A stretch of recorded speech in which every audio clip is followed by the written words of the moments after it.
How do you go from running a business out of a van to major success? That's the story of Fernando and Mariana. They transformed their Amazon business through strategic hiring and systemization. If you are feeling overwhelmed and stuck in the daily grind, this interview is for you. Fernando and Mariana reveal how they transitioned from doing to managing, freeing up their time for strategic growth. They'll discuss the pivotal decision to hire specialized roles instead of general VAs, and how this move helped them scale their business effectively. You'll learn how systemization and delegation can empower you to focus on what truly matters, enabling you to grow your business and regain the vision that led you to success. We'll cover practical tips and inspiring insights that can help you reclaim your time, reduce stress, and grow your Amazon business. Let's dive in. I'm very excited about this interview. Your story is incredible, and I can't wait to dive in. Welcome. Welcome, you too. Thanks for having us. Very exciting to be here talking about what we like the most. Thank you for coming. So, first of all, could you tell us a bit more about your background as an Amazon seller and the key challenges you were facing in the business just a few years ago? Yeah, so if we want to start from the very, very beginning, I would say that about 2011, I bought a book about Amazon, but of course, I didn't read that. It was just like a PDF. I put that back in my emails and forgot about it. And then a couple of years later, we decided to jump into the new e-commerce trend that was happening at that time. And especially here in Australia, it was starting to emerge about drop shipping on eBay. So this is how we got started in 2018. So drop shipping, basically things from AliExpress on eBay. For a couple of months, it didn't work very well. So we end up with a few headaches. And that's when we decided to flip the page and then move into private label Yeah. on Shopify. And yeah, basically this is like, if you want to talk the very beginning, this is how everything started. Yeah. What about Amazon?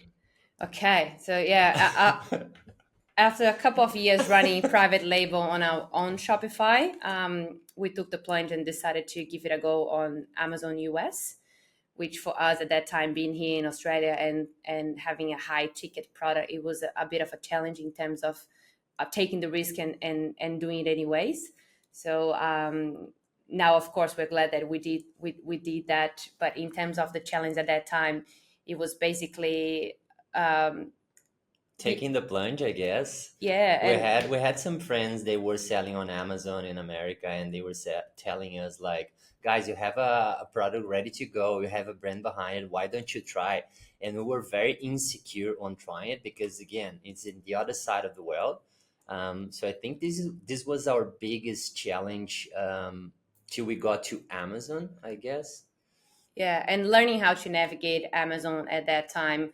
Again, if we go back to and talk about team building, we didn't have enough hands to do what we were doing, so we spread ourselves too thin in the very beginning, and that's when we faced the biggest challenge, which was we won't be able to move ahead if we don't do something different. Because the way that it is right now, it's the more we grow, the more we have to get into action, we have to get into the operations and More do everything. workload.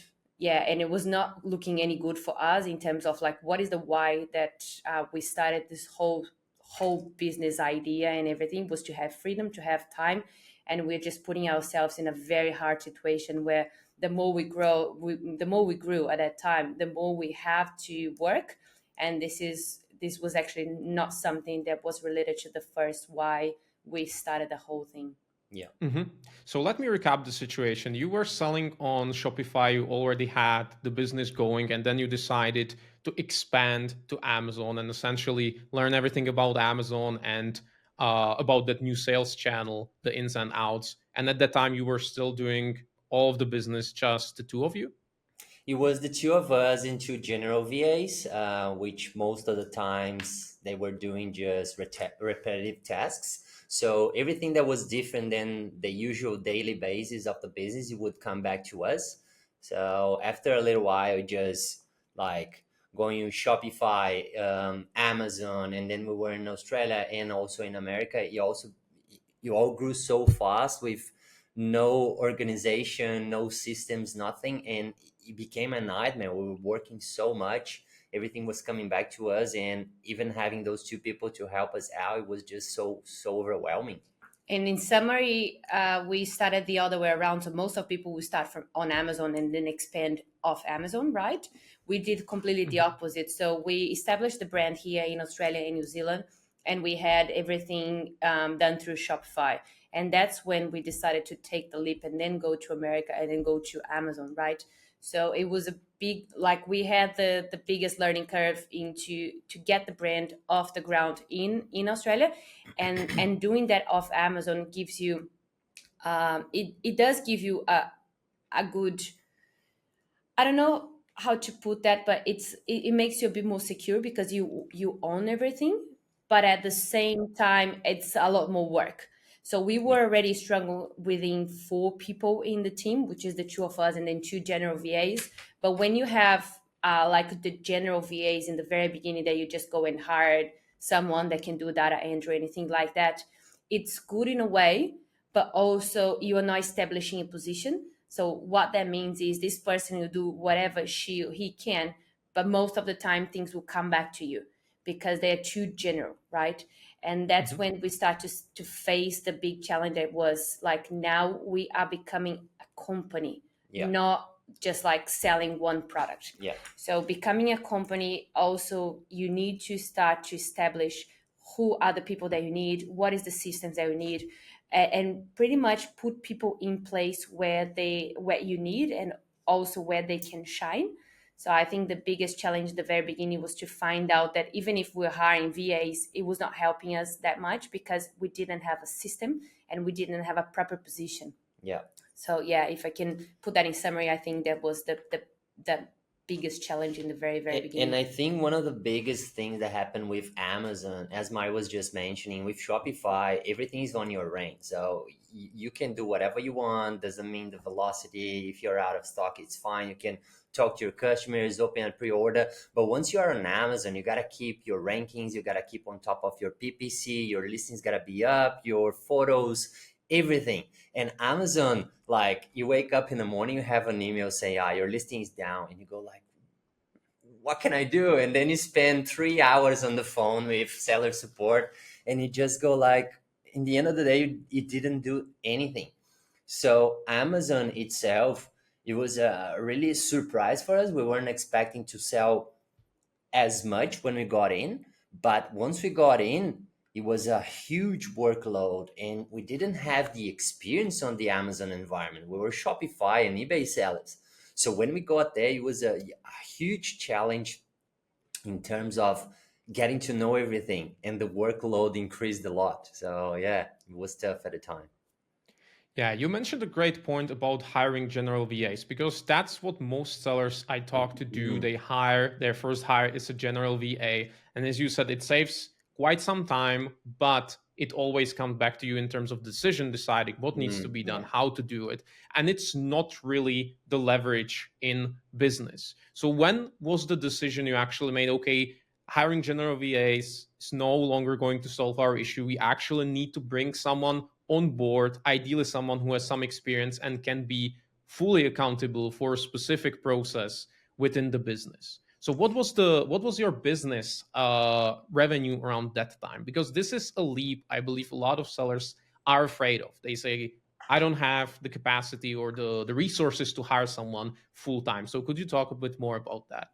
So one of the funny things, and I think this is important to mention, is every time we triple the business. So let's say we started in 10K, okay, then you go to 30K, then you go to 100K, then you go to 300K.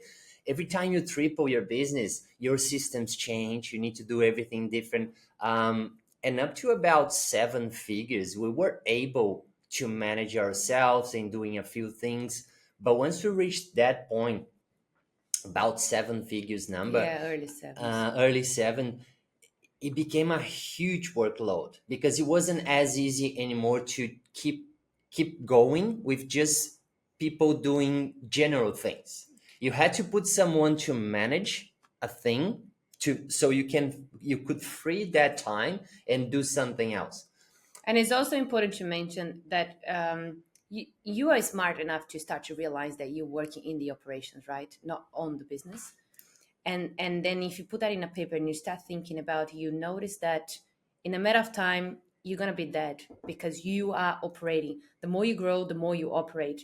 So it's basically just open your eyes to be like, okay, get out of the operation and start thinking about what you're doing. Yeah. Because whatever you're doing right now, if you're not adding people to your team, it means that the more you grow, the more you work. Yeah, it's all about your time. You just have 24 hours a day. And if you keep growing, you have big projects or big goals, you start to realize that if you don't start trusting people, if you don't start putting system in place, you won't be able to reach that big goal that people say. And Mari and I we read the E-Myth book that talks about systems and how to systemize and how to grow, and it was like, wow, we need to do something.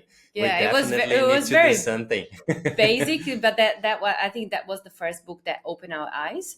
And then secondly, we read the book called Who Not How, and that book, I think it opened our eyes a little bit more in terms of if you're not thinking about hiring people, it means that your vision is too small.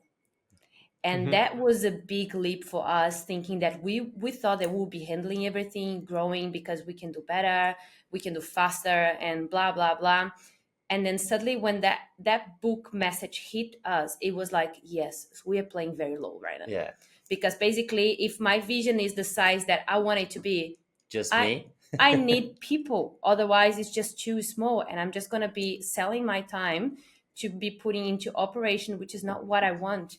So I think that message really hit us. And then at the same time that we got that, we read that book and we were like really thinking And through what we're doing. Your course came up, and then Fernando just started to research and be like, oh, we gotta do this, we gotta do this. yeah. And I remember he's sitting with me, and I'm the creative of the business, and Fernando, it's more analytical. So I do marketing, product development. My background is in product development. So Fernando is more strategy, finance, and everything related to basically number and analytics. So once he got your material about your course, he sat down with me, and he was like, oh, okay, I have a solution for our product problems, but I just need to make sure that you are king, because it's going to hurt. It's going to be very uncomfortable. That's a real situation. It did happen. And I just need you to say yes or no. If you say no, that's fine. We're just going to find another solution. We'll see what we do. But if you say yes, you got to be on board. You got to understand that this is not easy, but this is going to pay off with time. Yeah. And I was like, what should I say right now? Because if I say yes, I'm putting myself in a situation that I have to wear it, right? And I worked with consultancy before. I knew there's business models, and I was trying to find a proper business model for e-commerce or Amazon or something that I could replicate in our business. And you put a post, I guess, in some Amazon group. I said, I gotta talk to this guy.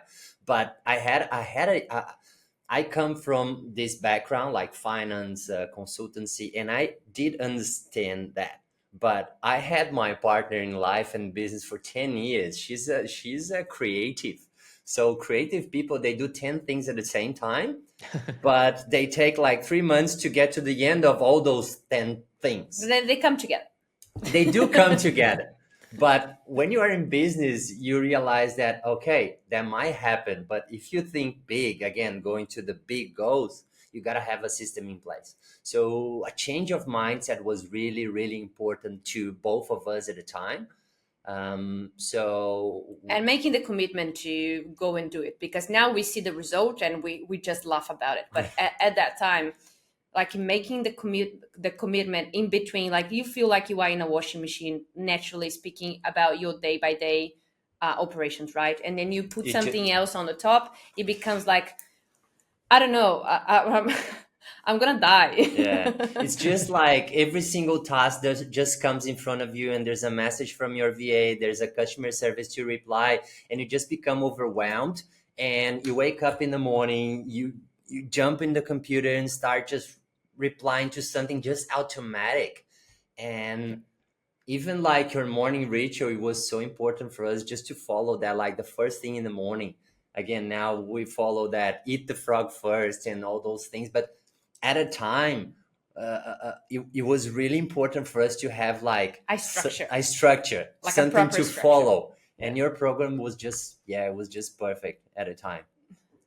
I'm happy to hear that. Yeah, When we it go was. back to when we go back to the hiring, you mentioned that the first full-time hire. Can you talk a bit more about their role? What was that role, and why did you decide specifically to hire that person? Yeah. So as I mentioned, when we went to Amazon, it became a different workload considering Shopify. We didn't have the knowledge of it, and I was trying to deal with that every single day to day, waking up, trying to put the listings back up, and there was a change of title, all these things, and it became annoying for me. I got really, really annoyed because I don't know, maybe 30% of my time was going towards Amazon, just operational every single day. And once we decided to start on Amazon, we decided to start with like around 10 SKUs at the same time. So it wasn't like just that easy, let's start with one or two. And we went straight away with 10. So at the same time, the workload that you got with 10 SKUs in the very beginning when you're not experienced, it is much more than just, filling the market with just one SKU and then learning and then adding more. So I think at that point, we were also with the general VAs, which were giving us more workload. And I think the only option we saw at that time was like, we need someone that can do operations because we're doing different marketplaces in different countries. And also, this person needs to be very specialized in Amazon. So we decided to hire an operations manager. Operations manager. And this guy came from most of the operations managers that you can get. They are ex. These days, you can find good operations manager from aggregators, ex So aggregators. So we found a guy, really, really very skilled, amazing guy. He's with us still today, and he's running basically the whole business now. We decided to onboard him, but first of all, we had to organize what we were doing. Yeah. Hence why it was important to get to your program. I guess we got into your program in August 2022. So then we started structuring everything, diagrams, workflows, Asana, Missive as well was really good. Missive for our organization, considering the growth of the company. And then I guess we hired him in December. So let's say 4 months to get everything organized. Yeah. And then in December, he started with us. We had an onboarding map that we would follow. We had the SOPs ready because, again, we followed the program. We created the SOPs. We got everything done. Many Loom videos about how to do this, how to do that. What do you do in the morning? What do you do after that? What is priority? What's not priority? All those things we put in place. Of course, not everything was perfect because we had to keep going and fast. When we onboarded him, we just followed everything there. He was capable. Again, it's very important. Your HR, the part of your program about HR and how to hire someone was really important for us. The funnel that you created as well, we still use it, and we keep telling everyone we know about it that your funnel is just great. We're just hiring now. It's a content creator. And basically we got one of our team members to follow your funnel. And then I just got finally with like 2 people, and then we interview, and then we decide the persons.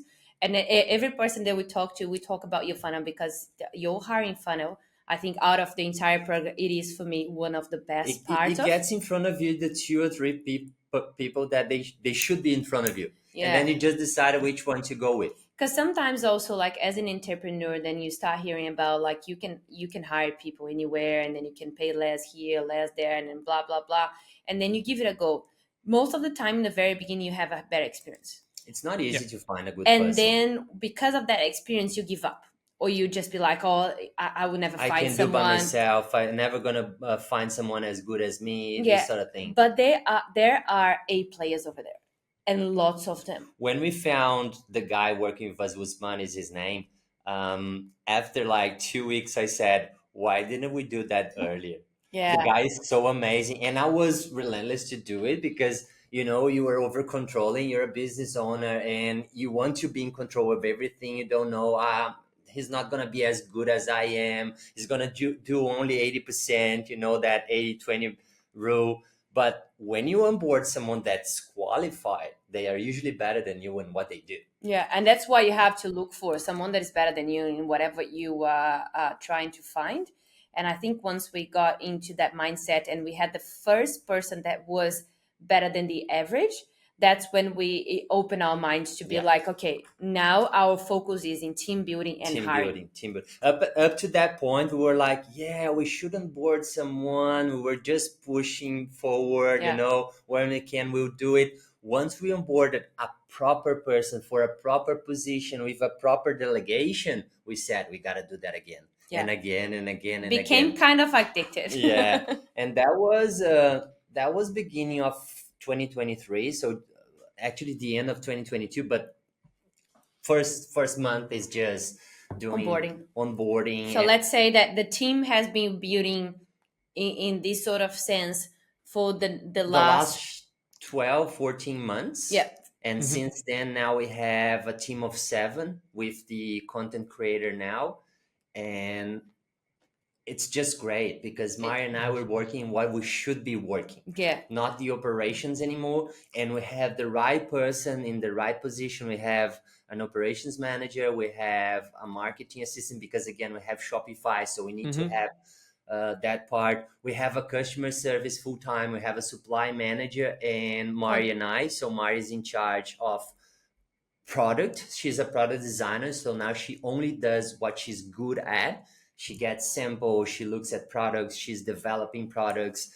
I look after finance and strategy, and it's just great. The business is growing. We're seeing some great opportunities coming up. And the more we free up our time, and as the book says, you buy your time back. Buy back your time, yeah. The more opportunities you can see and be part of, because sometimes they come to you, but you were just too busy, right?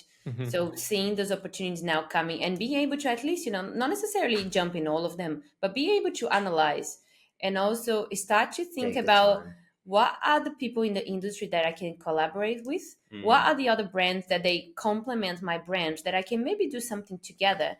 What are the other things in the market that I was not able to see because I was too busy with other things? And now I can take the plunge and then contact people, reach out and see other things that we can do together. Those things you never think about when you are in the operations, because there's no brain room left. You're just thinking by the end about of the the day. next task.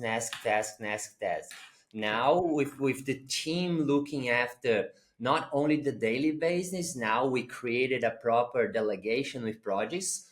Every single person in our team, they are responsible for a few projects that we're taking for the next 3 months. And then Mari and I were looking after the next 12 months, and we have 5 years planned for the business. Now the vision, we have objectives, we have everything nailed down. So we have a proper plan or proper roadmap so we can keep growing. But now we are able to lead the team to go and do it. So yeah, it's just freed up a lot of our time. We're a lot more into what we should be doing. Yeah.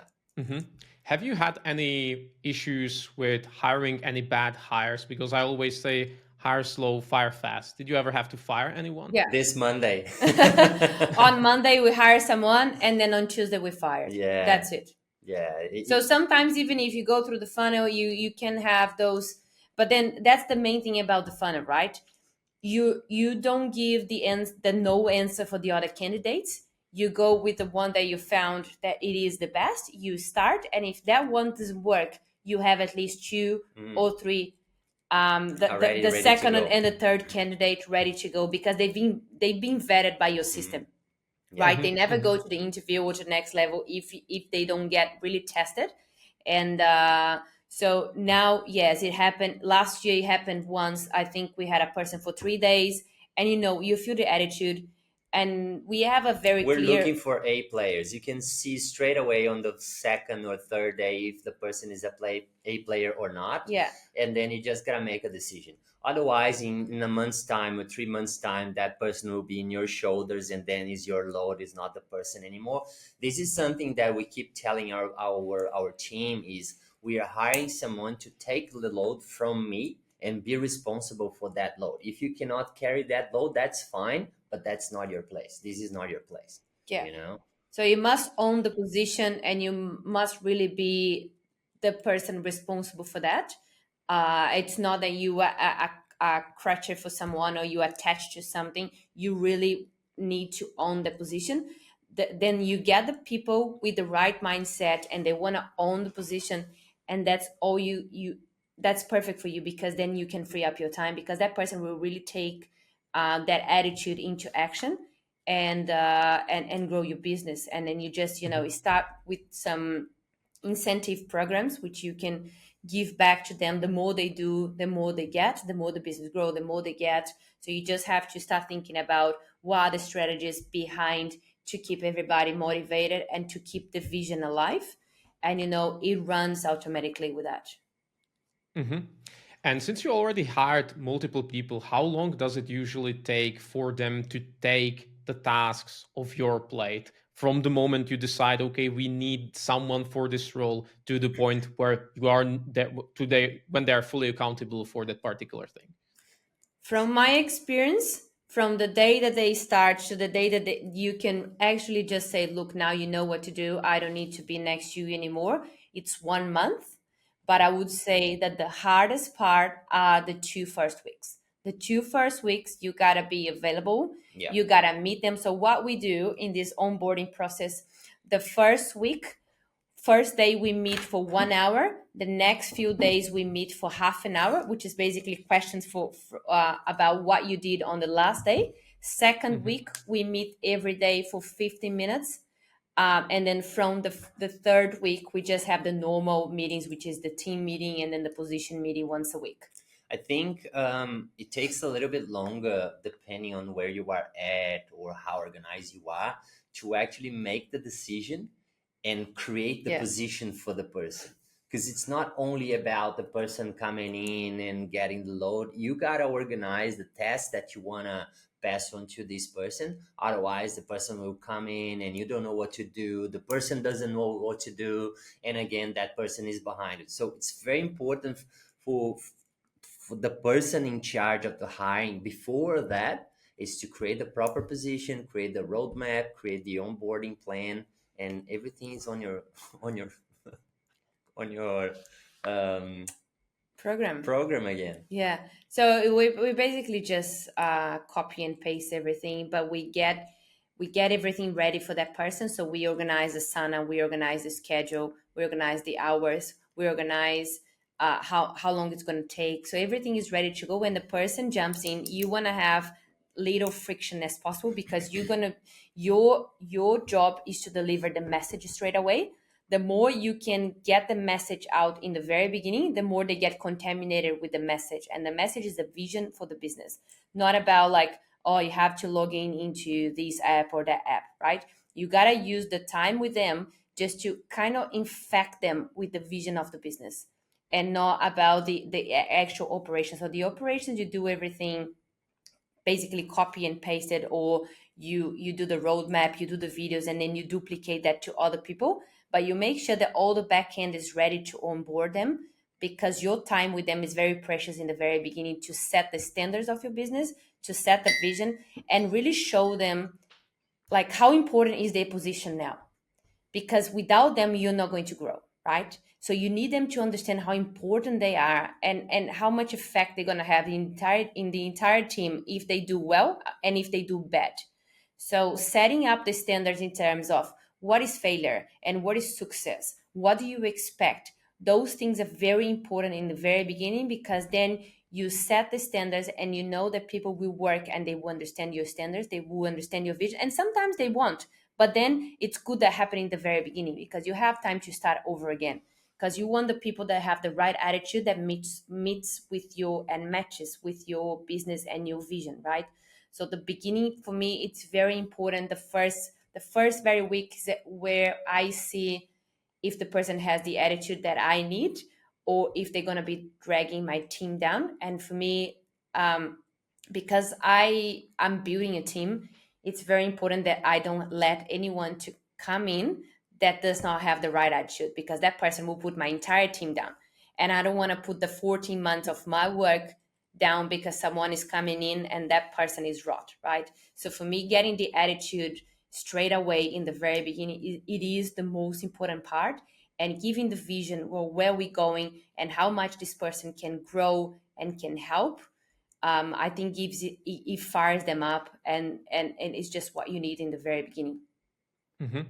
I love to see that your perspective on business really changed and shifted towards really working on the business, as you now talk about the business as a separate entity and being the leader, being the visionary for the business. Because I think that there is a big difference between sellers who think in this way and sellers who consider themselves to be the business. They are concerned about the new hacks they can implement in their PPC campaigns. And they don't think in terms of hiring, building a team, building systems, and overall building leverage in the business and turning it into a machine. And I think you are doing a really, really good job, and people can definitely learn from this.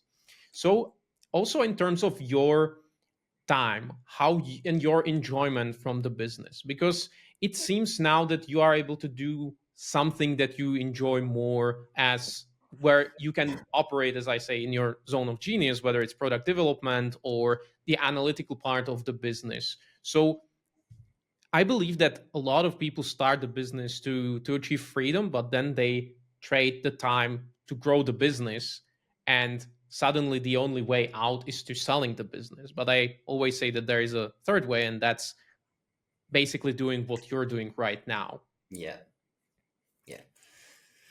So that's a funny thing, because our goal with the business was to have freedom since the beginning. We didn't want to do 9 to 5 anymore, but in 2022 we weren't doing 9 to 5. We're doing 24/7. 5 to 9. you know, and then But I think, like, if we want to give one like real example, is like when you as an entrepreneur you go on holidays, right? You're never gonna be an employee again that you can completely switch off when you go on holidays. Even if you have a team, you have this, then that, you're never gonna be able to completely switch off.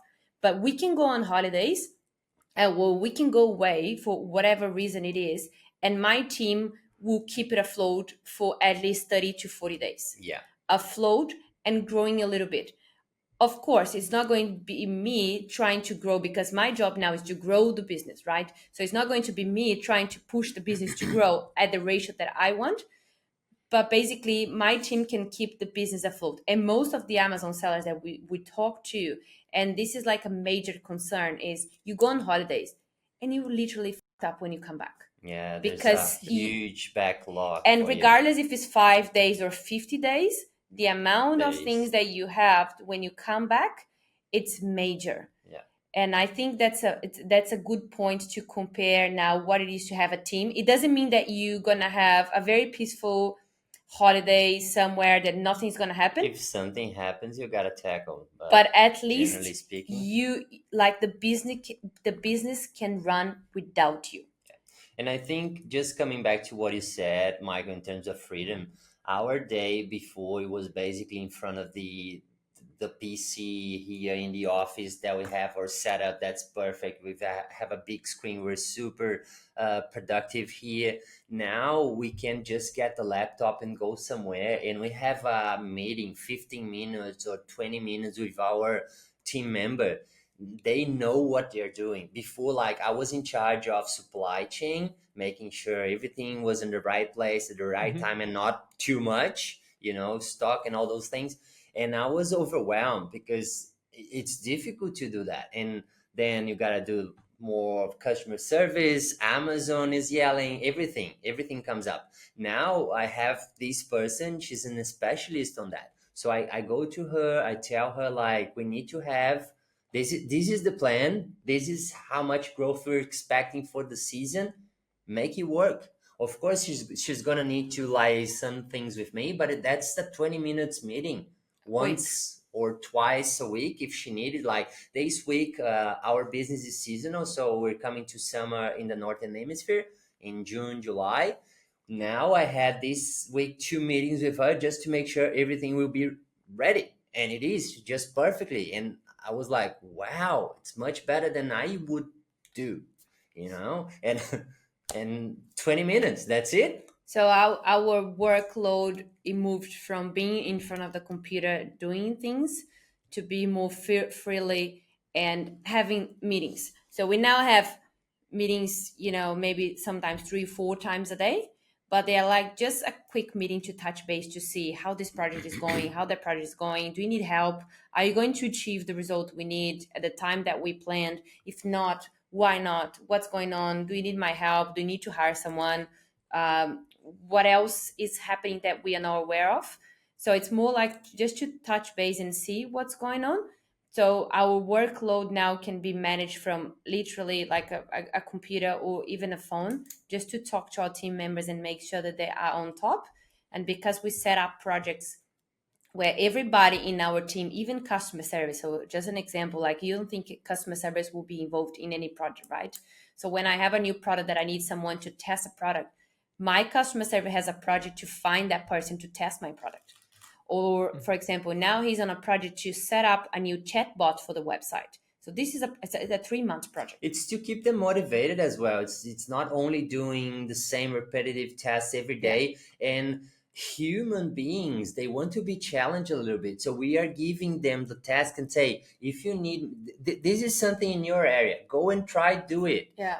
We're giving you all the resources, but if you have any difficulties, here I am. I can help you, but try and do it. And usually they are capable of. Human beings, if you have the A players in the right spot, they will be able to do it 100%. And they like to be challenged as well. And one thing we say to our team is, you have your daily tasks or your weekly tasks, or things that are repeated every month. But your projects are the things that will move the needle for the business. So we want you, when you have to make a decision between something that you gotta do today and the project, you gotta be very clear of what is the daily task going to impact you if you have to choose between one or the other. And we always tell them we prefer, unless someone is dying and we're not going to have stock on Amazon, which is pretty much the same thing, go for the project. Go for the project, because the project is something that will keep the business alive in the next 6 months. The daily task is not. But of course, we have to do the daily task. It's part of the job and blah, blah, blah. But what we really want is the effort on the project, because the project is what's going to take us to another whole level. Yeah. Mm-hmm. And what advice would you give to someone who is currently running the business solo and they have concerns? They never hired before. They are concerned that if they hire someone and they have to hand over their baby, their business they spent years working on, what advice would you give them to make a similar transition as you did? Go for it. Try it. It's going to be hard. It's going to hurt in the beginning. And losing control, it's a big thing. Every change hurts, but you got to be brave. You're in business. You're here to do something different. Yeah. So just go for it. And as Gary Vee said, the first dollar your business makes, start to hiring someone, because those people, that person or those people, they will be the ones growing your business. Otherwise, you're just an operator. You just bought a job. You're not an actually entrepreneur. If you're working 9 to 5 for your business, what's the difference? You just have a bigger business. That's all. Yeah. So just go for it. Be brave and take the plunge. Again, it's gonna hurt. The beginning is hard, because like losing control, it is a big thing.